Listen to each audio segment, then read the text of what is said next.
This is, without a doubt, hands down, the most satisfying episode of Platinum End. Now, don't get me wrong, Makaido is my favorite character, and Metropoliman was my favorite antagonist that the show had. Both of them died this episode, but the resolution and how it almost felt like everyone got what they deserved in some way. Because for Makaido, he had incurable cancer, right? This wasn't something that was going to go away, but his determination to make the world a better place for his family kept him alive far past the limit that a normal human would have, right? And the determination and will of how much you want to live is the biggest factor of how long you survive horrible cancer. I've seen it firsthand with my own family. Stuff that should take someone out in 2 months, they had years past their limits. And to see what Makaido was able to do in those final moments, the fact that Mirai didn't pull away, I mean, Mirai naturally brought up the concept, couldn't we just imprison him? But the fact that Makaido pulled the trigger, and what I thought was going to happen was because they said they had a target on their location, the people that were monitoring,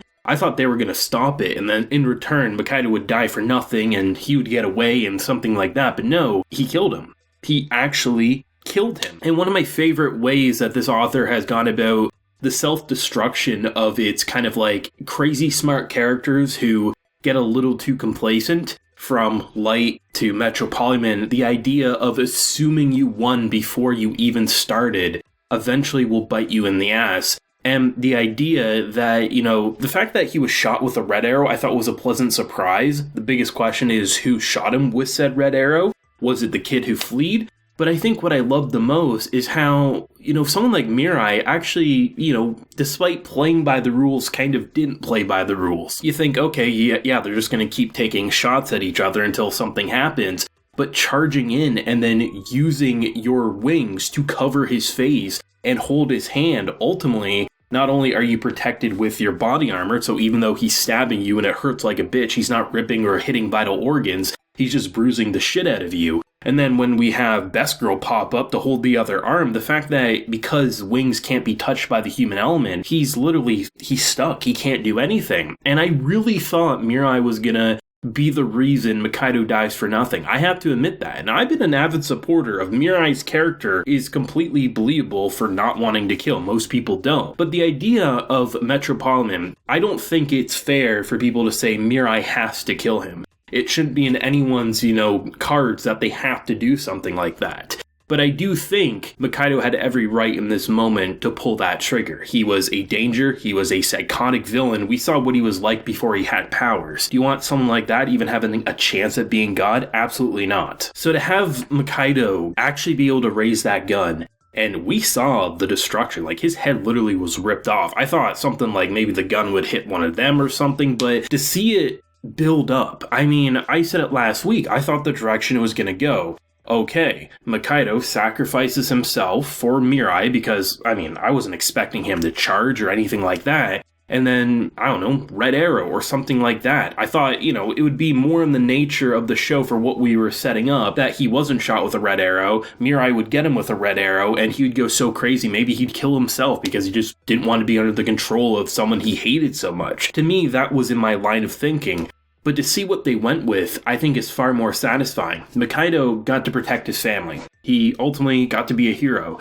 Even though it's heartbreaking to see the wife cry there, knowing that she's not going to see her husband anymore. The fact that he was a hero to them, and even though he was in these horrible life or death situations, he surpassed his limit. And even though it sucks knowing that the dresses are destroyed for his daughter, the fact of the matter is the most corrupt character that we've come to know. There could be more corrupt, don't get me wrong, but that we know of today, finally got what he deserved, and Makaido got to do what he's been wanting to do this whole time. Mirai, accepted it at the end of the day. There is even a point, he wished it didn't have to come to this, and he doesn't like that it came to it, but he did admit the world is a safer place now that he's gone. And I think just seeing the different angels' reactions, from Mirai's angel being like, you're one step closer to happiness. You have the angel of Metropoliman just being almost disgusted that someone that she picked ended up like this. As you have Hajime's angels just kind of being like, I wanted to see something interesting, and interesting is what he got to experience. The build-up and how frantic it was, like the charging in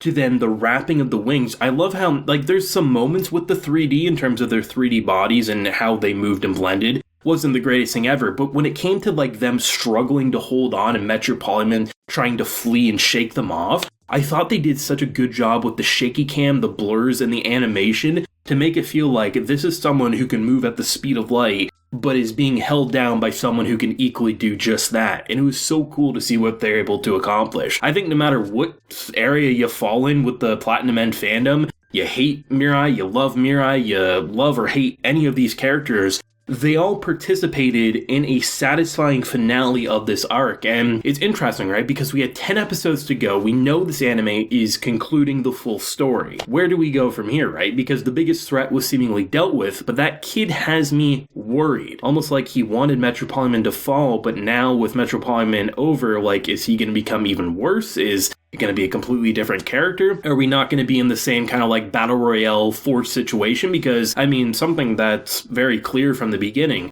had a character like Metropoliman not done what he did, it very much might have been a determination of who becomes God without actually killing. Killing's in the cards because they have a white arrow, right? They can kill, but you don't have to kill. There's nothing in the rules that specifically says the characters need to kill other God candidates to prove that they're the strongest to be the God candidate. Very much from day one, I've said Mirai is the most pure, and if you're looking for a good, pure god, Mirai would be the one I would pick. I kind of feel like maybe we're going to get into a situation where either A, it's going to be similar to what we experienced with Metropoliman, just with a different perspective, or potentially, which I think would be a little more interesting, would be if we don't necessarily just try to kill other candidates, if there's other ways to prove, or maybe it'll be a little bit of both. But either way, I think this is the most satisfying episode. It kind of feels like it's a steady build-up to something like this. We didn't just jump into it, and it wasn't just immediate switch that Mirai accepted what had to be done, even though he would never do it himself, which was perfectly acceptable. I mean, Platinum End, it's not going to be for everyone, of course, but I think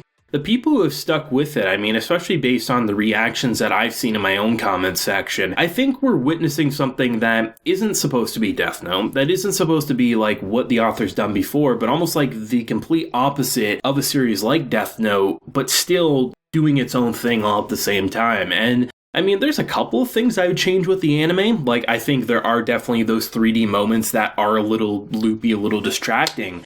But in the moments that matter, I am glad they went 3D, especially when it comes to the franticness of those character models. And honestly, the expressions and the white, like, character design that they used for Makaido, I thought was such a brilliant touch. It almost went straight into a manga design. And I think there was no better way in that moment. And then to see how they ripped apart his vitals with the bullets going through him, and you see the splattering of the organs and just everything like that. Like, it was insane. I was not expecting this episode. And if you've been following the videos, you know I like Platinum End, but I wasn't expecting this level of quality either. And I'm excited to see. I know after the Metropoliman arc, I heard that even people who did like Platinum End kind of fell off, so we'll see what the anime does. I mean, I walked into this show, open-minded. Even if people hated the ending or hated the show, or the manga that is, I was going to give the show an honest-to-go shot, and I've enjoyed it for 14 episodes, and episodes like these has me absolutely loving it. But let me know your thoughts, feelings down below. Favorite moment, most unexpected moment, let me know. Be sure to leave a like if you enjoyed and subscribe if you're new around here. So until next time, everyone, please take care and have a good one.